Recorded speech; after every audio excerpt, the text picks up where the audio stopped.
Welcome back to the channel. My name is Thomas Fletcher and I'm the host of both the LCSW Network and the Military Social Work Network. If you're new to both of my channels, please do me a favor by smashing that like button, by subscribing to the channels, and by sharing this video with your social work colleagues and friends. The purpose of both of these channels is to create a community of hope and support where social workers can come for relevant news, information, and inspiration. Welcome back to Ask a Military Social Worker. So this is the third part of our life planning series. In part one, we did some life planning for high school graduates. In part two, we did some life planning for college graduates.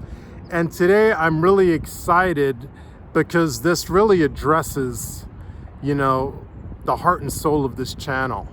And that is life planning for MSW graduates. All right, so I'm excited.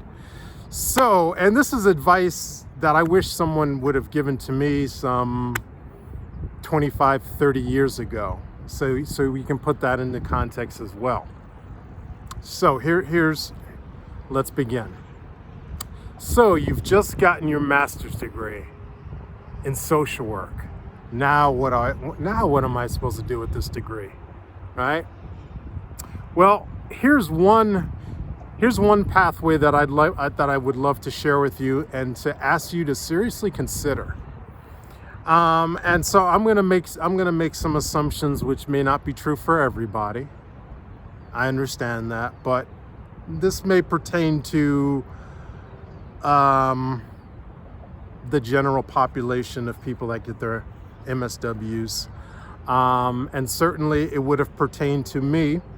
So the assumptions that I'm going to make are: you're finishing your MSW in your early to mid 20s, right? So case in point, I finished my MSW when I was 22, 23. I finished it, let's say because my birthday is later in the year, so I would have graduated before my birthday.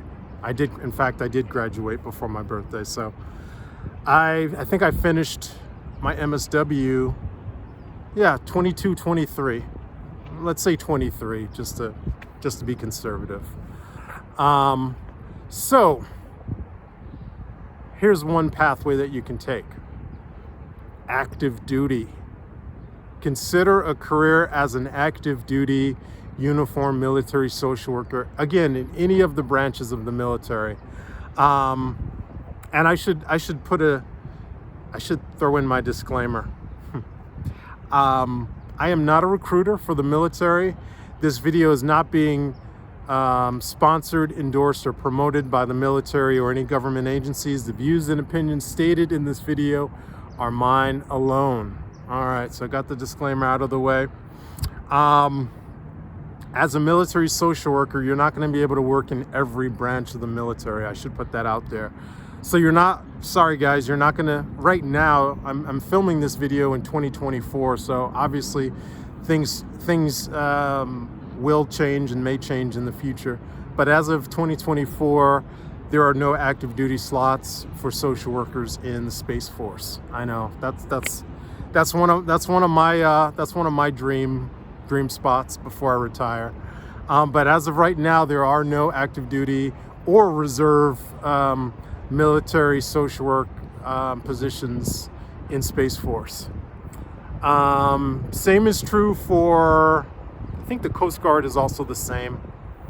I could be wrong about that. And please correct me if I'm wrong. If you are an active duty social worker in the U.S. Coast Guard, please let me know in the comments. I'd really love to hear from you. What else? Marines. Generally, the social workers that take care of Marines are in the U.S. Navy. And we know that the U.S. Navy and the U.S. Marine Corps have a long special history together. A matter of fact, both the U.S. Navy and the U.S. Marine Corps are part of the Department of the Navy, right?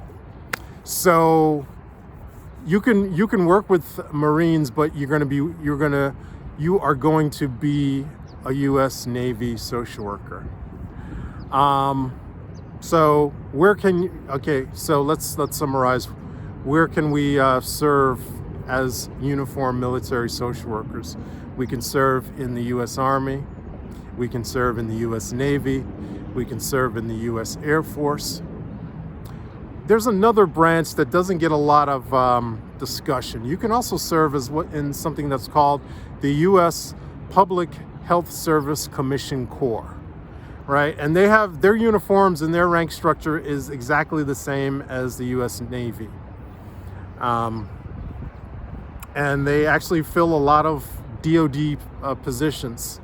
The only difference is in peacetime, they're not under the DoD. In wartime, they can become nationalized and they can go under the DoD. And they do. There's a lot of nuances because there are a lot of U.S. Public Health Service Commission Corps positions that serve in many different federal agencies, including Department of Defense. So there's that federal agency or branch of the military as well. And they're a quasi branch of the military. Again, they're only military under certain circumstances. But again, we have U.S. Army, U.S. Navy, U.S. Air Force. Those are the three main branches where you can serve as an active duty uniformed military social worker. Okay, so here's why I say that. Here's why I say consider, you're 23, 24, 25, you've just graduated with your master's degree, and you're looking for a place where you can serve and do the greater good as a social worker. You can do a 20-year career in the military, and you can work with soldiers, you can work with sailors, you can work with Marines, and you can really make a difference. Given the fact that we have troops literally all over the world, right? Not just in the U.S., but we have troops and sailors and Marines, literally all over the world. So that means not only do you have the opportunity to serve in our bases here in CONUS, continental U.S., but you can also serve all around the globe. You can be serving on a ship in the U.S. Navy. You could be serving on an Air Force base, literally all over the world. You could be serving as an Army soldier, as an Army social worker, both in the U.S. and deployed around the world, right? So you can do 20 years, retire, and then here's why I say do active duty first. Do a 20-year career as an active duty social worker. You could, if you started at 23, 24, 25, you could retire at 43, 44, 45. Now you're getting a military pension at the young, ripe age of 43, 44, 45, right? But you don't have to fully retire from life. You could go to the Department of Veterans Affairs and do another 20-year career, from 45 to say 65, right? And you could work with veterans, and you could use the experiences and the knowledge that you gained as an active duty social worker, and you would be so valuable in the VA. You will be so valuable as a social worker coming into the VA. Wow. Again, this is advice that I wish I had received some 25 years ago.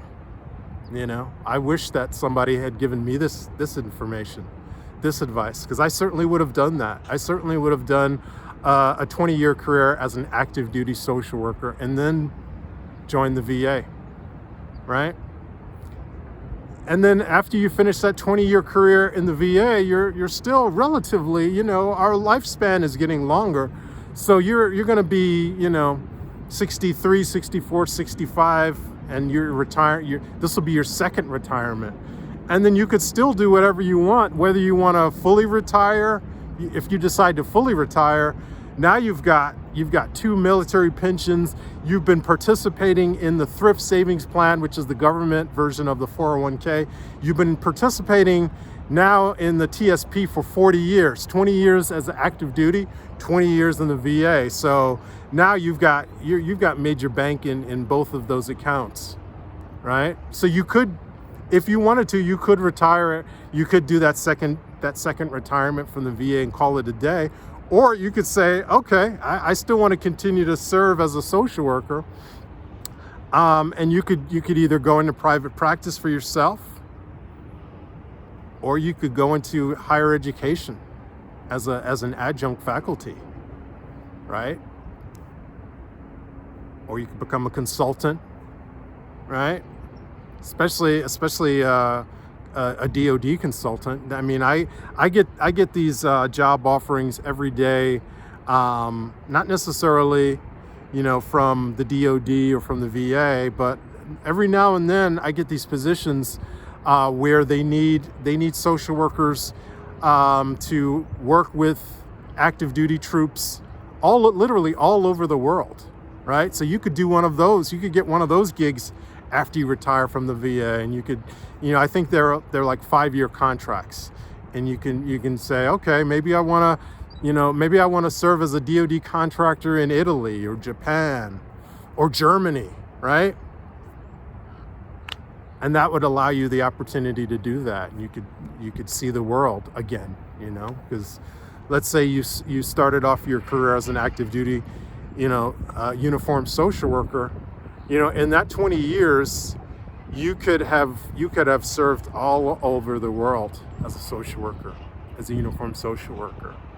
And then, working at the VA, again, you can, the beautiful thing about working in the VA is there's positions, social work positions, civilian social work positions, all over the continental United States, Alaska, Hawaii, Puerto Rico, Virgin Islands. There's even a VA, most people don't know this, but there's also a VA in Manila in the Philippines, right? So you could potentially find a position, VA position overseas if you wanted to. I did also find out recently that there is a VA community-based outpatient clinic, part of the VA Caribbean healthcare system in Panama. Just learned that last week. I learned that from a colleague. So let's summarize, because this is I guess this is going to be life plan for MSW graduates 301, right? Part 1 was 101. Part 2 will be 201 life planning. This will be life planning 301 for MSW grads. So again, you graduate with your MSW, mid-20s, let's say 25. You serve as an active duty social worker for 20 years. You retire from active duty at 45. You join the VA, you work another 20 years. You retire from the VA at 65. So now you have these 2 pensions. Now you have these 2 income streams. Plus, you got your 2 TSPs that you've been funding for the last 40 years. And so again, after that second retirement, you've got a range of opportunities. You can decide to, you're going to call it a day, you're going to retire for good. Or you can say, okay, maybe there's other opportunities where I can continue to serve as a social worker, private practice, academia, or as a DoD contractor. All right. I hope I gave you guys some good ideas. Again, this video is primarily for recently graduates of MSWs, recent MSW graduates. All right. So I want to thank you all for watching this video, for all the social workers and other licensed mental health professionals. Thank you for the work that you do every day for your clients, for your agency, and for the profession. Please continue to support each other and yourselves. Bye for now.